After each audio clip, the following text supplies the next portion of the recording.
ಯೇಸು ಕ್ರಿಸ್ತನ ಮಹೋನ್ನತವಾದಂತ ಮಧುರೋಳ ನಾಮದಲ್ಲಿ ನಿಮ್ಮೆಲ್ಲರಿಗೂ ನಮ್ಮ ಜೀಸಸ್ ಲವ್ಸ್ ಪ್ರೇಯರ್ ಮಿನಿಸ್ಟ್ರೀಸ್ ಮೂಲಕ ವಂದನೆಗಳನ್ನ ಸಲ್ಲಿಸ್ತಾ ಇದ್ದೇನೆ. ದೇವರು ನಮ್ಮನ್ನ ಯಥೇಚ್ಛವಾಗಿ ಪ್ರೀತಿಸುವಂತ ದೇವರಾಗಿದ್ದಾರೆ. ಅದಕ್ಕಾಗಿ ಪ್ರತಿನಿತ್ಯವೂ ತನ್ನ ಜೀವವುಳ್ಳ ವಾಗ್ದಾನ ವಾಕ್ಯಗಳ ಮೂಲಕ ನಮ್ಮನ್ನ ಆಶೀರ್ವದಿಸ್ಕೊಂಡು ಬರ್ತಾ ಇದ್ದಾರೆ. ನೀವೆಲ್ಲರೂ ಅದರ ಆಶೀರ್ವಾದವನ್ನ ಹೊಂದಿದ್ದೀರಿ ಎಂಬುದಾಗಿ ನಂಬಿ ನಾನು ಕರ್ತನಿಗೆ ಮಹಿಮೆಯನ್ನು ಸಲ್ಲಿಸ್ತಾ ಇದ್ದೇನೆ. ಅದು ಮಾತ್ರವೇ ಅಲ್ಲ, ದೇವರು ನಮ್ಮನ್ನ ಪ್ರೀತಿಸ್ತಾ ಪ್ರತಿನಿತ್ಯವೂ ಸಜೀವವಾಗಿ ಈ ಕ್ಷಣ, ಈ ಶುಭ ಮುಂಜಾನೆ, ಈ ದಿನವನ್ನ ಕಾಣಲಿಕ್ಕೆ ದೇವರು ಕೃಪೆ ಮಾಡಿಕೊಟ್ಟಿದ್ದಾರೆ. ಆಮೇನ್. ಅದಕ್ಕಾಗಿ ದೇವರಿಗೆ ನಾನು ಮಹಿಮೆಯನ್ನು ಸಲ್ಲಿಸುವುದಾಗಿದ್ದೇನೆ. ಹಾಗಿದ್ರೆ ಈ ದಿನ ದೇವರು ನಮ್ಮ ಮೇಲೆ ತನ್ನ ಚಿತ್ತ, ತನ್ನ ಉದ್ದೇಶವನ್ನು ನೆರವೇರಿಸಲಿಕ್ಕೋಸ್ಕರವಾಗಿ ನಮಗಾಗಿ ಏರ್ಪಡಿಸಿಕೊಟ್ಟಂತ ವಾಗ್ದಾನ ವಾಕ್ಯವನ್ನು ನಾವು ಧ್ಯಾನಿಸೋಣ. ಕೀರ್ತನೆಗಳು 115ನೇ ಕೀರ್ತನೆ 12ನೇ ವಚನ. ಯೆಹೋವನು ನಮ್ಮನ್ನು ನೆನಪು ಮಾಡಿಕೊಂಡಿದ್ದಾನೆ. ಆಮೇನ್, ಹಲ್ಲೆಲೂಯಾ. ದೇವರು ನಮ್ಮನ್ನ ನಿತ್ಯವೂ ನೋಡುತ್ತಾ ನಮ್ಮನ್ನ ಜ್ಞಾಪಿಸಿಕೊಳ್ಳುವಂತ ದೇವರಾಗಿದ್ದಾರೆ. ಪ್ರಿಯರೇ, ಈ ಲೋಕದಲ್ಲಿ ಅನೇಕರು ನಮ್ಮನ್ನ ಜ್ಞಾಪಿಸಿಕೊಳ್ತಾರೆ. ಆದರೆ ದೇವರು ಜ್ಞಾಪಿಸಿಕೊಳ್ಳುವುದಕ್ಕೂ ಮನುಷ್ಯರು ನೆನಪಿಸಿಕೊಳ್ಳುವುದಕ್ಕೂ ಕೂಡ ವ್ಯತ್ಯಾಸ ಉಂಟು. ಮನುಷ್ಯರು ತಮಗೆ ಸಂಬಂಧಪಟ್ಟಂತೆ ತಮ್ಮ ಅವಶ್ಯಕತೆಗಳಿಗಾಗಿ ತಮಗೇನಾದ್ರೂ ಮಾಡಿಕೊಡ್ಬೇಕಾದಂತ ಸಮಯದಲ್ಲಿ ನಮ್ಮನ್ನ ಜ್ಞಾಪಿಸಿಕೊಳ್ತಾರೆ. ಹೌದಲ್ವಾ?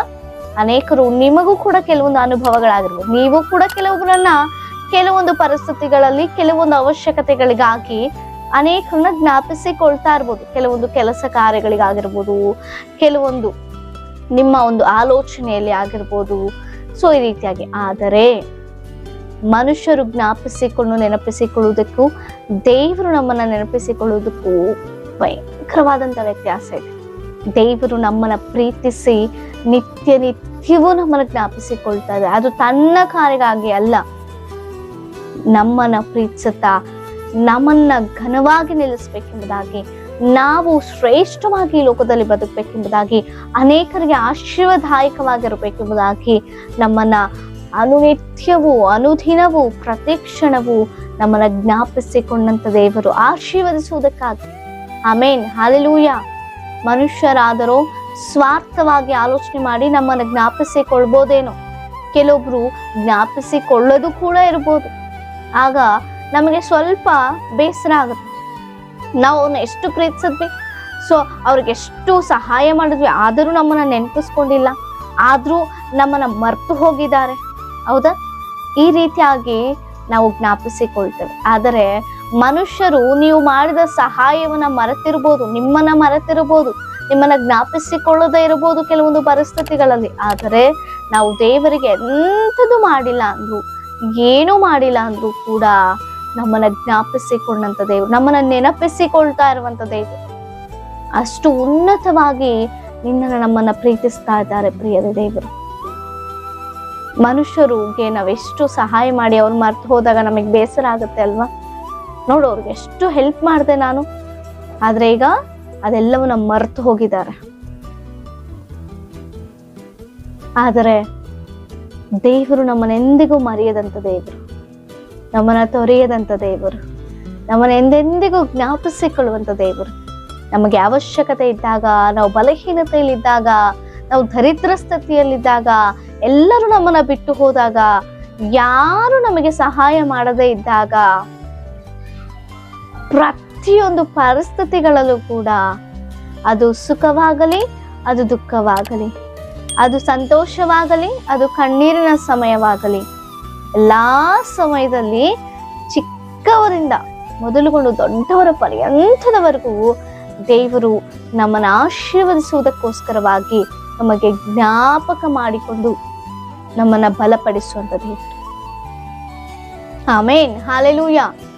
ನಿಮ್ಮ ಜೀವಿತದಲ್ಲಿ ನೀವೆಷ್ಟೋ ಜನರಿಗೆ ಸಹಾಯಕವಾಗಿ ನಿಂತಿದ್ರು, ಎಷ್ಟೋ ಪರಿಸ್ಥಿತಿಗಳಲ್ಲಿ ನಿಮ್ಮ ಸ್ನೇಹಿತರಿಗೋ, ನಿಮ್ಮ ಬಂಧುಗಳಿಗೋ, ನಿನ್ನ ರಕ್ತ ಸಂಬಂಧಿಗಳಿಗೋ, ನಿನ್ನ ಒಡ ಹುಟ್ಟಿದವರಿಗೋ, ನೀನ್ ಹೆಚ್ಚಾಗಿ ಪ್ರೀತಿಸುವಂತವ್ರಿಗೆ ನೀನ್ ಎಷ್ಟೋ ಸಂದರ್ಭದಲ್ಲಿ ಅವರ ಕಷ್ಟದಲ್ಲಿ, ಅವರ ನಷ್ಟದಲ್ಲಿ ನೀನು ನಿಂತಾಗ ಅದೆಲ್ಲವನ್ನ ಈ ಕ್ಷಣದಲ್ಲಿ ಅವ್ರು ಮರ್ತು ಹೋಗಿರ್ಬೋದೇನೋ, ಅವರು ಕೊಳ್ಳೋದಿಲ್ವೇನೋ.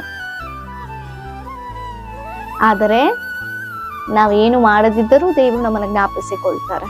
ಅಷ್ಟು ಉನ್ನತವಾಗಿ ನಮ್ಮನ್ನ ಪ್ರೀತಿಸ್ತಾ ಇದ್ದಾರೆ. ದೇವರ ಪ್ರೀತಿ ಅಷ್ಟು ಉನ್ನತವಾಗಿರುವಂಥದ್ದು. ಅದಕ್ಕೋಸ್ಕರವಾಗಿ ಮನುಷ್ಯರಿಗೋಸ್ಕರ ಮಾಡಿ ಜ್ಞಾಪಿಸಿಕೊಂಡಿದ್ದರೆ ನಾವು ಬೇಸರಗೊಳ್ಳುವುದಕ್ಕಿಂತಲೂ ದೇವರಿಗೋಸ್ಕರ ನಿಂತು ದೇವರಿಗಾಗಿ ಜೀವಿಸಿ ದೇವರಿಗಾಗಿ ನಾವು ಆತನ ಉದ್ದೇಶವನ್ನ ಆತನ ಚಿತ್ತವನ್ನ ನೆರವೇರಿಸ್ತಾ ಆತನಿಗೋಸ್ಕರ ಬದುಕೋದಾದ್ರೆ ಖಂಡಿತವಾಗಿ ಉನ್ನತವಾಗಿ ಹಂತ ಹಂತವಾಗಿ ದೇವರು ನಮ್ಮನ್ನ ಅನೇಕರಿಗೆ ಆಶೀರ್ವಾದಕರವಾಗಿ ನಿಲ್ಲಿಸ್ತಾರೆ. ನಾವು ಆಶೀರ್ವಾದ ಹೊಂದಿಕೊಳ್ಳುವಂಥದ್ದಲ್ಲ, ನಮ್ಮನ್ನೇ ಒಂದು ಆಶೀರ್ವಾದವಾಗಿ ದೇವರು ಮಾರ್ಪಡಿಸ್ಲಿಕ್ಕೆ ಶಕ್ತನ ಅಂತ ದೇವರು. ಆದ್ರೆ ನಾವು ಆತನ ಬಳಿಯಲ್ಲಿ ಇರ್ಬೇಕು, ಆತನ ಸಂಗಡ ಇರಬೇಕು, ಆಗಲೇ ನಮ್ಮನ್ನ ಜ್ಞಾಪಿಸಿಕೊಳ್ತಾರೆ. ಆಮೇಲೆ ಆಗಲೇ ನಮ್ಮನ್ನ ಉನ್ನತವಾಗಿ ಆಶೀರ್ವದಿಸ್ಲಿಕ್ಕೆ ದೇವರು ಶಕ್ತನಾಗಿದ್ದಾನೆ. ಈ ಲೋಕದಲ್ಲಿ ಅನೇಕರಿಗೆ ಮಾದರಿಯಾಗಿ ಜೀವಿಸ್ಲಿಕ್ಕೆ ದೇವರು ಕೃಪೆ ಮಾಡಿ ಕೊಡ್ತಾರೆ. ಆತನ ಚಿತ್ತದಂತೆ ಆತನ ಉದ್ದೇಶದಂತೆ ನಾವು ನಡೆಯೋಣ, ಆತನ ಭಯಭಕ್ತಿಯಲ್ಲಿ ನಾವು ಜೀವಿಸೋಣ, ಆತನನ್ನೇ ಎದುರು ನೋಡೋಣ. ಮನುಷ್ಯರನ್ನ ಬಿಟ್ಟು ಬಿಡ್ರಿ, ಮನುಷ್ಯರನ್ನ ಆಶ್ರಯಿಸಬೇಡ್ರಿ, ಮನುಷ್ಯರನ್ನ ನಂಬಬೇಡ್ರಿ. ದೇವರಿಗಿಂತಲೂ ಮನುಷ್ಯರನ್ನ ಆಶ್ರಯಿಸುವಂಥದ್ದು ಒಳ್ಳೆಯದಲ್ಲ, ದೇವರಿಗಿಂತಲೂ ಮನುಷ್ಯರನ್ನ ನಂಬುವಂಥದ್ದು ಅದು ನಮಗೆ ನಷ್ಟವೇ ಸರಿ. ಅದಕ್ಕಾಗಿ ಎಲ್ಲರಿಗಿಂತ ನಾವು ದೇವರನ್ನ ಹಿಂಬಾಲಿಸುವಾಗ, ದೇವರನ್ನ ನಂಬುವಾಗ ಖಂಡಿತವಾಗಿಯೂ ನಮಗೆ ಬರಬೇಕಾದ ಆಶೀರ್ವಾದ ಮೂಲಕ ನಮ್ಮನ್ನು ಆಶ್ರಯಿಸಿ ಅನೇಕರಿಗೆ ಆಶೀರ್ವಾದಕರವಾಗಿ ನಮ್ಮನ್ನು ಮಾರ್ಪಡಿಸುವಂತ ದೇವರು ನಿನ್ನನ್ನು ಜ್ಞಾಪಿಸಿಕೊಂಡಿದ್ದಾರೆ. ನೀನು ಅನ್ಕೊಂಡಿದ್ಯೇನೋ ಯಾರಿಗೂ ನಾನು ನೆನಪಿಲ್ಲ, ನನಗೆ ಯಾರು ಇಲ್ಲ ಎಂಬುದಾಗಿ. ಆದರೆ ನಿನಗೋಸ್ಕರ ದೇವರಿದ್ದಾರೆ, ನಿನ್ನನ್ನು ಜ್ಞಾಪಿಸಿಕೊಳ್ಳುವಂತ ಒಬ್ಬರಿದ್ದಾರೆ, ಆತನೇ ಯೇಸು ಕ್ರಿಸ್ತನು. ನಿನಗಾಗಿ ಎದುರು ನೋಡ್ತಾ ಇದ್ದಾರೆ. ದೇವರ ಸಮ್ಮುಖಕ್ಕೆ ಬಂದು ಆತನ ನಂಬೋದಾದ್ರೆ ಖಂಡಿತವಾಗಿಯೂ ನಿನ್ನನ್ನು ದೇವರು ಉನ್ನತವಾಗಿ ಆಶ್ರಯಿಸ್ಲಿಕ್ಕಿದ್ದಾರೆ. ಆಮೇಲೆ ನಿಮ್ಮ ಏನೇ ವಿಜ್ಞಾಪನೆಗಳಿದ್ರು ಕಾಮೆಂಟ್ಗಳ ಮೂಲಕ ತಿಳಿಸಿಕೊಡಿ. ನಿಮಗಾಗಿ ನಾವು ಪ್ರಾರ್ಥಿಸುವವರಾಗಿದ್ದೇವೆ. ಪ್ರಾರ್ಥಿಸಿಕೊಳ್ಳೋಣ.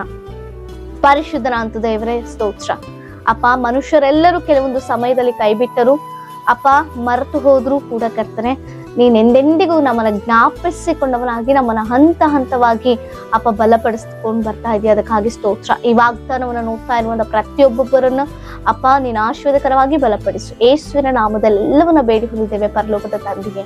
ಆಮೇನ್. Praise the lord.